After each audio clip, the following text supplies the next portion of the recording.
In this video, I'm going to go over the 11 steps you need to do in order to make sure you can create Performance Max campaigns that are going to be high performing. I've done a huge amount of work and a lot of video content on Performance Max, so I know a thing or two about it, and I'm going to give away all of the secrets in this video.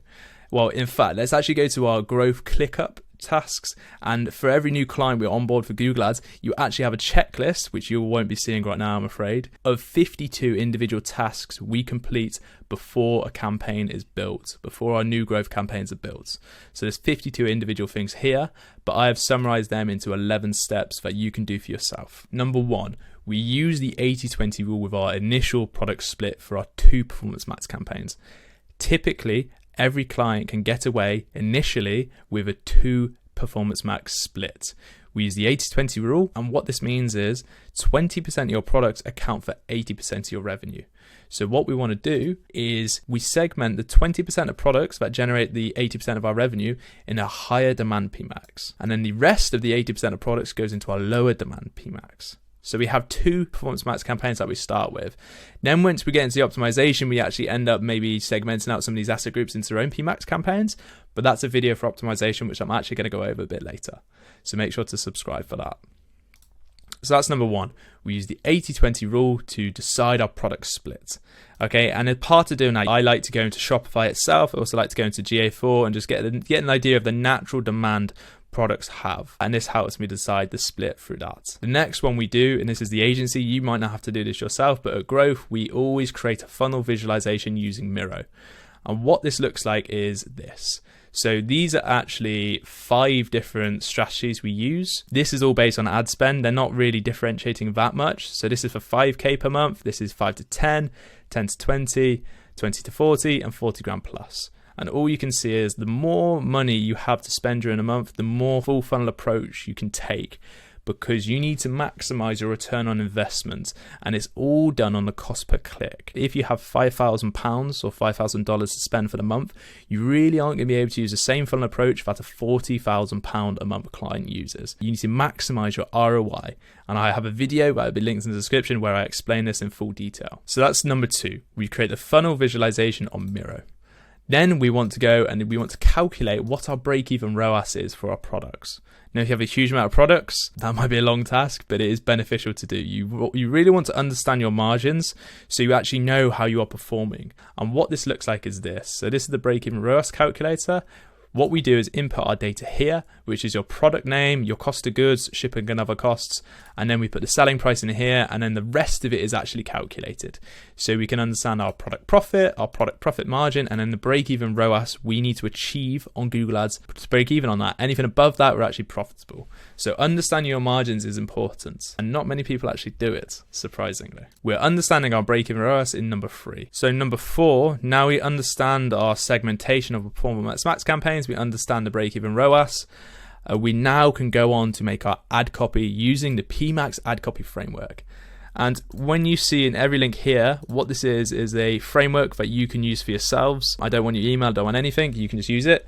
And what you do when you click on a link is just go and make a copy, and it's yours to keep. But I'm not going to do that because I've already got them here. But this is what it looks like. So a long time ago, I actually made a PMax ad copy framework video.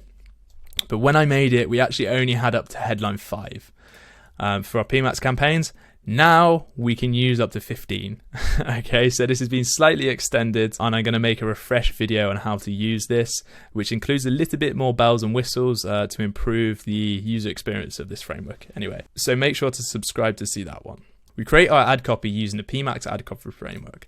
Next thing we need to think about is our assets. And when we're saying assets, we're talking about our image and video assets. And what I have is a PMax asset checklist. And it's just like this. It's very, very simple. Okay, what we have is our campaign here, our PMax campaign here. And then this selection here is for our image assets. So what we want to have per asset group, which would be product group or specific products, is a square image, a portrait image, a landscape image, and we have the Google Drive link here in order for the client or yourselves to put the images in there.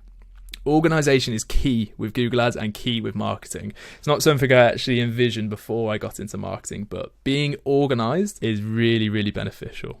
And then this side here is just the exact same, but for videos. So we have a video in a 1:1 dimension, in a portrait for YouTube Shorts, and in landscape for regular videos on YouTube. And then we also have the links here. So you'll notice here that we are asking for the YouTube video link, and that is because videos on Performance Max need to be uploaded to YouTube to then link to your Performance Max campaign. It's a bit more of a ball ache, but I actually prefer it. I think it's a bit more organized. So yeah, that's that there. So you have your asset checklist at number 5. Number 6, what we're going to do is create our custom match list. And what this is basically your past purchases. I have a couple of variations I like to use. So first one I like to use is all purchases. So I give the maximum amount of data possible. And then I do my top 20% of purchases. So this is my highest value customers, my best customers. And I use these both in conjunction, and I A/B test these in my ad group testing, which is further down here when we talk about the optimizations for month 1 to 3. But custom match lists are really important.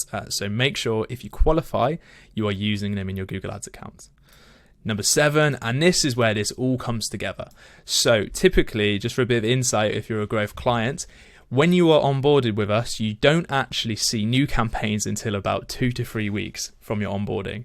And that is because the amount of work that goes into here is incredibly important to see the success of your Performance Max campaigns. If you skimp on this bit, your campaigns will just not be as good as they could have been, and you'll be constantly chasing your tail because you cheated this area here.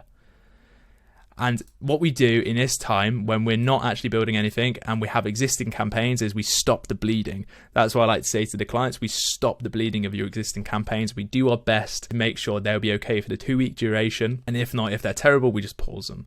But typically we can stop the bleeding here. Fundamentally, this bit here is incredibly important. And you should take your time with it and make sure you do it to the highest quality possible. Once that's all done, I build everything using Google Ads Editor. So I absolutely hate using the in-platform to create any campaigns in Google Ads now. I always use Google Ads Editor. It is so much quicker to do. And now with Performance Max, it used to be a bit not as good with Performance Max, but it's exactly the same as creating a search campaign. So I recommend, just for your sanity, to use Google Ads Editor over the regular in-platform one. Then these are a bit more related to the Google Merchant Center side of things, which are equally important if you're an e-commerce client. You need to make sure your Google Merchant Center is optimized and really high performing. I'm going to go over a lot more videos in the future going over the Google Merchant Center because I haven't had too many of those, but make sure to subscribe to see those. But what we start off doing is we typically, if you apply, we get the Google Merchant Center added to our agency CSS. And what this means is we don't use the Google Shopping comparative shopping service. We use a separate one. I use Product Hero, but it doesn't really matter. Whatever you use, there's benefits and features to others. So just whatever is best for you. So we add those to a CSS. And the main reason we do that is because we can benefit from 20% cheaper cost per click.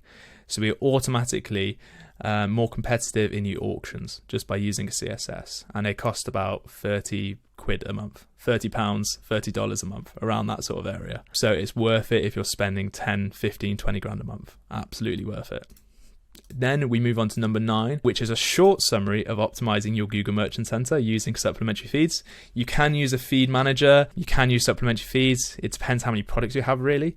I like to use supplementary feeds if I don't have too many products because I have more control. But feed managers are really good if you have a huge amount of products as well. But what we're focusing on here, and this is sort of tiered in terms of importance, is number 1, product titles, number 2, product descriptions, number 3, GTINs if you have them, and number 4, or D, which is Google product categories. This is really important as well because you actually need to show to Google where your product sits in its categorization of products. If you leave this empty, you're really just missing out on a huge amount of guidance you can give to Google if you don't have that. Number 10 is we add brand exclusions. So the problem is well known for Performance Max is you can get a lot of conversions attributed to brand, and we want to reduce these. And in this video, I actually go over 4 separate things you can do in order to improve or reduce the amount of brand conversions with your Performance Max campaigns. And in summary, they are adding a brand exclusion list to your settings, adding a negative keyword list using Google support, bidding higher for new customers in your settings or bidding only for new customers in your settings. But watch that video, that's full of value. So yeah, that'd be really helpful. That's number 10. And number 11, which is going to be my next video, is we talk about scaling and improving our Performance Max campaign from month 1 to 3. So a huge amount of work has been done here, but what happens after that? That is a question I get a huge amount of time. And so I'm working on that video currently to show you guys exactly what we do at Growth in order to optimize and improve your Performance Max campaigns. But fundamentally, I'm going to tell you this is there is no one size fits all with Performance Max campaigns. Every client we have onboarded, their accounts reacts differently to the core foundations we lay for Performance Max.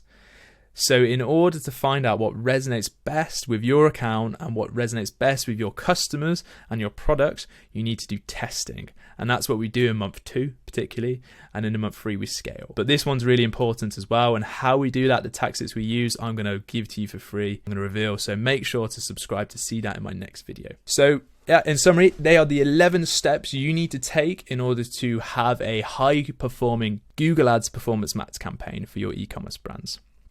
Now, those steps are yours for free, or if you're a brand owner and you're watching this now, you could simply schedule a call with Growth and we could do this all for you.